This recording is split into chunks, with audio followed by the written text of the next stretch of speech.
A major overhaul of the global food system is urgently needed if the world is to combat hunger. Well, that's according to the International Resource Panel, IRP. IRP was launched by the United Nations Environment Programme in 2007 to build and share the knowledge needed to improve the use of resources worldwide.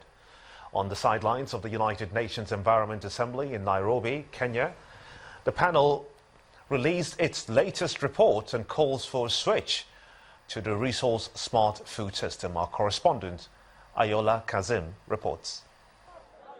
Everyone has a right to a healthy diet, but that right, we have been warned, is by no means guaranteed. And considering what has been happening to tomato farmers in recent weeks, as far as harvest is concerned in Nigeria, this statement rings true. The fact is, there lies a major challenge ahead as population increases. We have a dilemma in this world with the human population that we have now that needs to be fed and needs to be fed sustainably without further depleting on our resources, on our biodiversity, on our water resources, without further degrading our lands. The good news is around 3 billion people will move from poverty to middle-class consumption level by 2030. Unfortunately, the resources needed to feed everyone is limited. At the moment, 60% of the ecosystem is also degraded or used unsustainably. And you know that we are all together also facing the consequences of the climate and climate threats. So it's not a very promising story. And it is absolutely clear that we will have to join our forces and act appropriately if we want to change those trends. Indeed, the story doesn't look good for the food system. As food becomes scarce, prices go up, and this increases hunger. This in turn deals a blow to the Sustainable Development Goal, which aims to end hunger. So how can the trend be stopped? We know that it's a disgrace to waste food, but still it is not being achieved to curb food waste. We know it is healthier to have balanced diets, and we know it is not needed to eat more meat, yet still we do. And we do package because for marketing reasons that makes buying food more attractive, but in terms of the environmental effect, packaging is in itself also a resource drain on the system. In order for the aim of a healthy people and a healthy planet to be achieved, the tools to feed all the people in the world while minimizing the harm to the environment must be fully utilized. The question is everyone ready to take up the task? Ayola Kasim reporting for Channels Television News. Access to potable water has become a source of concern for many residents in Osogbo, the Osun state capital. While some areas, of course, benefit from the government supply of water from the major Ede water works, others are lamenting the difficulty they face on a daily basis over the last 10 years. Tonight, our community report examines the hardships residents face and their appeal to the state authorities to intervene. Now you're talking.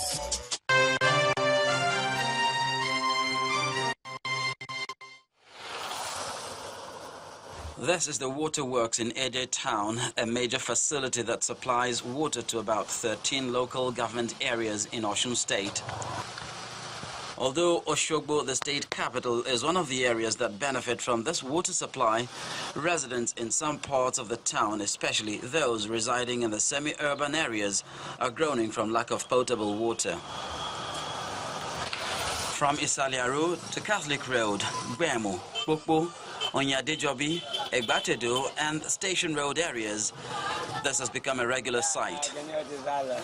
Men and women, both old and young, carrying kegs and bowls of varying sizes in search of this basic necessity of life. The sources of water supply for these people are boreholes donated by individuals, churches and mosques, or this mini well which they believe has its traditional source from Osun River. According to the residents, each day from around 7 p.m., They line up their jerry cans in order to get water by 5 a.m. the following day when worshippers come to say their morning prayers. You know, there's water for you, we just suffer. We stay for you, and at one moment they will give us water. You can't land up now, we can't throw our jerry can. So one moment they will give us. The problem in this area is this. Somebody that does not have toilet, how do you think is going to? I mean, how do you think they will gather together and dig a bore? The level of poverty in this area is just so high.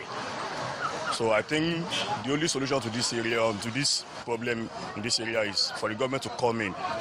Yinka and Deborah are not finding it easy. This is because they'll have to wake up very early to get water for the home before going to school. The mosque used to open the water every morning, so I have to wake up 5 o'clock to fetch water for my mother, to use to bath my younger ones. And I want the government to help us to give us water. We need the water is our problem in Shadlaru. I woke up at 5 o'clock a.m. I've not fetched my own water, and this is the only bowl that serves everyone in this area. Residents also say several attempts to dig wells in the area have been frustrated by the topography, which makes it difficult to get water. They're appealing to the state government to come to their rescue.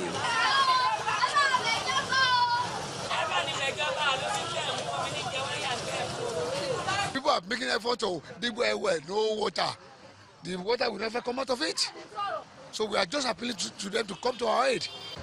There is problem of water here because the pump does not work here. So it was only this man who helped us for this borehole. If the government can help us site another borehole so that it can be sufficient for the people. Their appeal is being heeded too, and the state government has promised to look into the matter.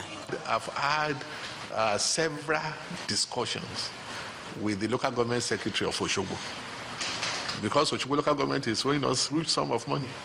But that notwithstanding, the moment we know that there is enough money, it's going to be among the first projects that we will present to government for execution.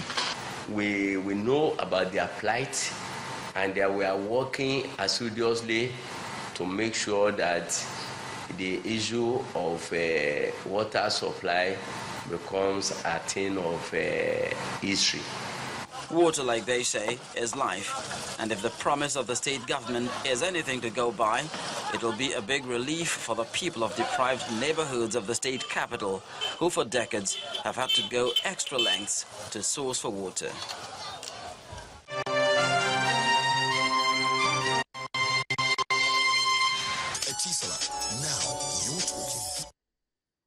And time now for business news on the news at 10 with Ann Waldo.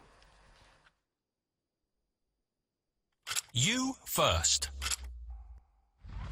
First Bank.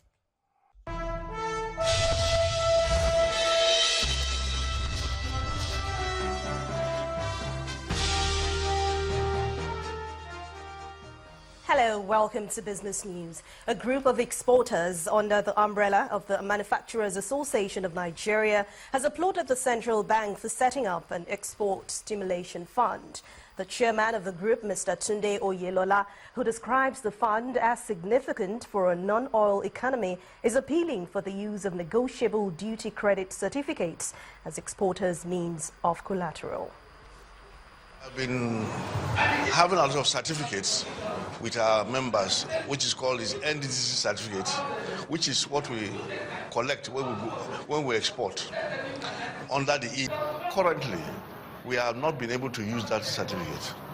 So we wrote a letter to CBN also to let them find a way to actually capture this intervention so that our members will benefit directly. And whatever way they will do, they should let us use this certificate as a collateral, or they should even take it off ourselves, since the custom is not using it, accepting it currently.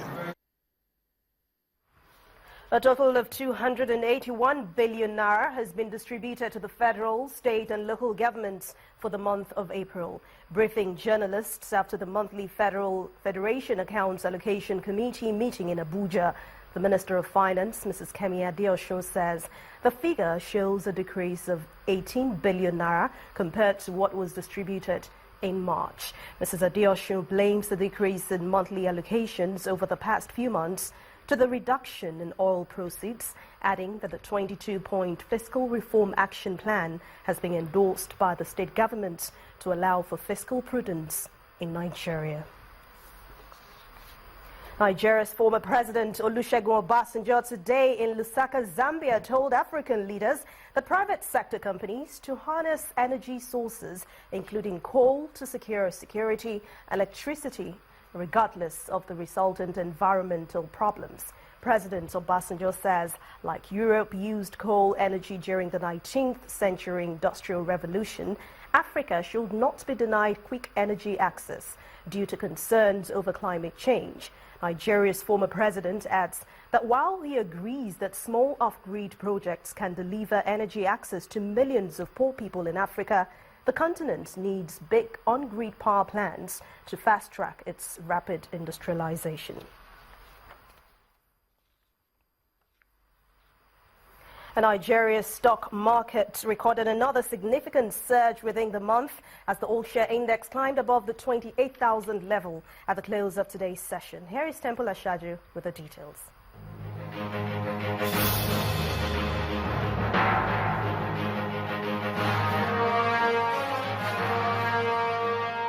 Hello and welcome to Stock Market Report. The market saw the second highest gain this year as investors reacted to the central bank's MPC decision to adopt a flexible foreign exchange policy. The all-share index spiked 3.78% to 28,260.61, with the capitalization expanding 353.45 billion naira to close at 9.70 trillion naira. Transactions on bank stocks boosted the market volume as investors buy interest in FBN holdings came in at 73.8 million units.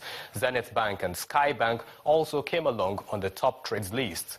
The market breadth turned impressive with 48 gainers against 10 decliners.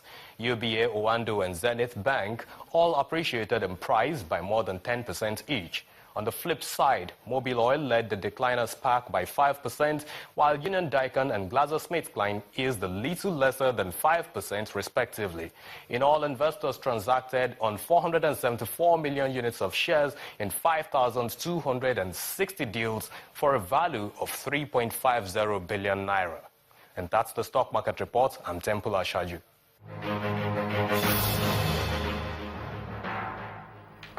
On a new Greece stat deal, rising oil prices and U.S. housing data all added to put the U.S. and European stock markets in the green, but it was a mixed closing for Asian and African markets.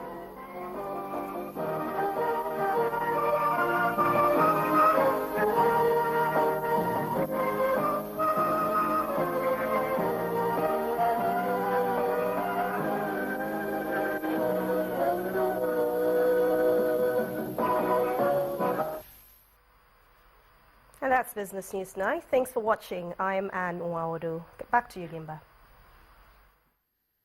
You first. First Bank. The paramount ruler of Elite community in Ajaokuta local government area of Kogi State, Chief Ahmed Aminu Aku, who was kidnapped last week, has regained his freedom. The Etu of Elite was allegedly abducted close to his domain while returning from Adogo area last week, Friday. Speaking shortly after his release, the monarch expressed gratitude to God, the state governor, Mr. Yahaya Bello, and the people of his domain for his safe release. He told Channels Television that his abductors, after discovering his identity, treated him with while he was in captivity at an unknown location. Consolidated Hallmark Insurance plc has declared a total dividends of 3 kobo for its shareholders. The chairman of the company, Mr. Rav Ekezie, attributed this success to the shareholders after profit margins rose to 545.8 million naira. He added that this would translate to a total dividends payout of 180 million naira from the firm's 2015 operations. I hereby declare the resolution passed unanimously. In the past years, Consolidated Hallmark Insurance PLC has always declared dividend for its shareholders, and this year is no different. The company is paying a dividend of 3 kobo per share, also declared a gross premium of 6.03 billion naira, a net premium of over 3 billion naira, with profit after tax of 545.81 million naira. Note that the interim dividend of 120 million, that is 2 kobo per share, had earlier been paid on 27th August 2015. This will bring the total of dividend paid against 2015 financial year to 180 million. That is 3 kobo per share. It's been a challenging year, but they are confident 2016 will be better. We think that we did well. However, we will not be complacent by that achievement. In 2016, we will always strive to see how to do better than what we've done in the past. To whom much is given, much is expected. If in their watchful eyes we were able to appreciate the outgoing board, I believe they will also want to work towards that so that we appreciate them when it's going to be their own turn. Change of guard as new directors are appointed to pilot the affairs of the company for the next year. Carried unanimously. For the appointed chairman, he has a task of taking the company to the next level. It is important for the company to diversify its own portfolio and diversify its own areas of operations, especially investing early into areas that are looking to grow in terms of new sectors that are coming up that the government will be supporting very aggressively. I think there's still opportunities for growth within the sector. A pre-AGM cocktail was earlier held to unveil the new board members to the shareholders. It was also a way to say a big thank you to the outgoing board members for a job well done, as well as to appreciate key customers and clients for their contributions towards the success of the company. Still ahead on the news at 10, Day 4 action at the Channel's National Kids Cup produces semi-finalists with defending champions aiming for a double. That's the sports news. Stay with us.